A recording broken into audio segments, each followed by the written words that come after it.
new generation. We are the youth of the nation. High in the sky. We are the new generation. Leader. Leader. Leader. Good evening, ladies and gentlemen. This is Leaders Dialogue Show. This is a program where we feature seasoned leaders and they share their insight on how to climb the leadership ladder. We are privileged to have Mr. John Ng'ang'a in our studio. Mr. John Ng'ang'a, welcome so much. Mr. John Ng'ang'a is an author of 10 books and more. 11 now, because we have a new book called Discover Your Life Purpose, and he is also a former manager at Kenya Shell, and right now he is a consultant on management issues. Once again, welcome so much. We are talking about maximizing our potential, and today we want to focus on an entrepreneur. And who is an entrepreneur? An entrepreneur is a person, number one, who is creative. Is somebody with an ability of seeing a problem in society and creatively thinking how it can be sorted out. You cannot be called an entrepreneur when you do not solve anybody's problem. Because people don't pay you because they like you. And don't pay you because you are beautiful. No. They pay you because you are meeting a need in them. So entrepreneurs are people who creatively identify the issues in society and creatively come up with solutions and offer their solutions to society who are willing to pay for it. That's why entrepreneurs can become very rich. Number two, entrepreneurs are people who are able to turn their solution into organizations. Because you can't just answer one person or another. So you create an organization which will deliver the solution you are talking about. So when you talk about entrepreneur, they are business initiators. But business is the context within which you offer the solution. So entrepreneurs are business initiators. But thirdly, entrepreneurs are people who are able to manage a process and manage the business. But the critical word that helps you to understand who an entrepreneur is, he is a risk taker. Risk taker. Yes. My friend, you cannot call yourself an entrepreneur and not be willing to take a risk. You know, you have seen the right problem, but your solution, people can reject it. Yes. You have used 2 million shillings to develop the solution. Then nobody pays you. Maybe 1 or 2 people pay you. That's money down the drain. Like, for example, since I write books, I keep telling people there's a very big difference between a writer and a publisher. A publisher is an entrepreneur who takes a risk. I write a book, then I think somebody will read. But I've only used my brain. But the publisher has to do 4 things. Number one, he must assess whether my customer, their potential customers, would enjoy reading my book. Number two, once he makes a decision, the answer is yes, he must have editors who will take what the writer has written so that it is acceptable to the people, the target audience, and change the wording, challenge the writer to review some cases, whatever. But they have to be paid. The person who is editing has to be paid. Once that process is over, there is a third one who is going to have to design the book. Now, again, he's an expert, not anybody. Most writers can't even do not even understand what the design of the book is. That's why I tell you, when I see my book, wow, what a nice book, because I only wrote. So you have to pay that guy who is designing the book. How will it look like? How will be the cover?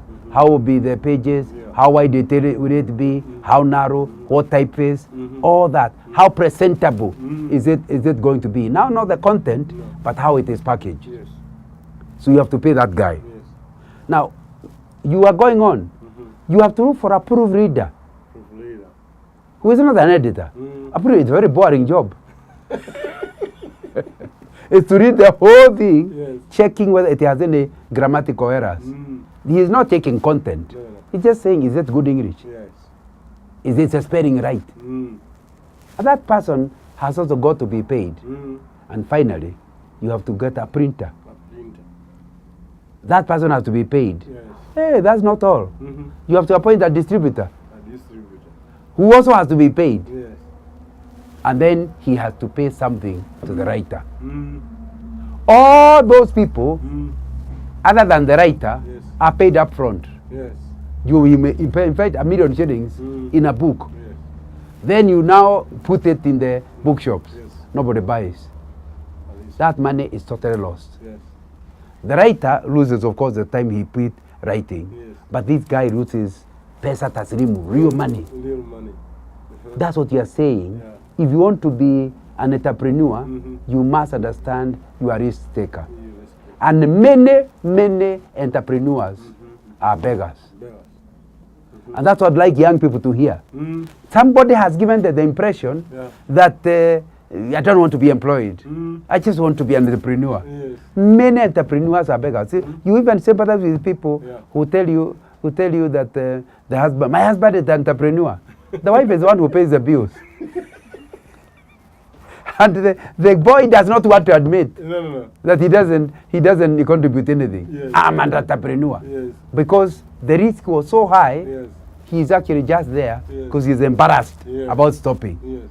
Just stop, go and get a job. That's true. That's true. So you need to understand the idea of the entrepreneur Yeah. is a risk taker. Yes. And therefore, take the risk. Yeah. My suggestion is take calculated risk. Yes. Begin with employment, because in employment, Yeah. the only risk you have is of being fired. That's right. And even if he fires you, he has to pay you until the last day you worked there. That's true. That's true. That's true. So begin by that. Yes. Accumulate some money. Yes. Accumulate some money Mhm. so that you can pay yourself at least 3 months, Mhm. even if you work. Within those 3 months, you will see whether your idea Yes. is working or not working. Yes. Yes. Alternatively, have several sources of income. Mhm. If this one doesn't work, Yes. you still can have your rent Mhm. or something. Yes. So it's important that you understand that. However, Yeah. let's be clear. Mhm. A successful entrepreneur Yeah. has no level of income. No. You can be earning 100,000 shillings with him. Mhm. Within no time, he's earning 10 million per month. Yeah. Once the customers have liked his solution, Yes. there's no limit. There's no limit. You start with the village, Yes. then the nation, Yes. then it becomes global. Yes. If you are like the Facebook guy, Mm. you become a multi-billionaire, Yes. not in shillings, but in dollars. In dollars. So you need to understand that although he is taking a risk, Mhm. it's a risk worth taking. Mhm. And that's why we encourage many young people, if you are calling it entrepreneurship, you will never enjoy being employed. Yes. So don't stay employed. No. Go ahead Yeah. and become an entrepreneur. But calculate In the list. how the risks you are involved in. Yes. But if you are actually created to be an employee, Mm. then you try to be a risk taker, Mhm. you will be in trouble. Because somebody will come and say, hey, I like your solution, but I'd like you to give me credit. Can I take it, pay you after 2 months? You look at him and say, this is a crook. I will not give him. Mm.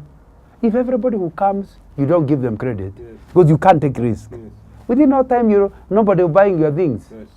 You'll be left with your things. So you need that ability to assess a risk and decide to take the risk.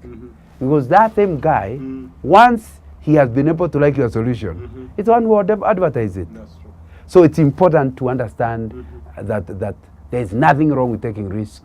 It is actually the right way to take risk, but you must take calculated risk. It's a calculated risk. Yes. Excellent.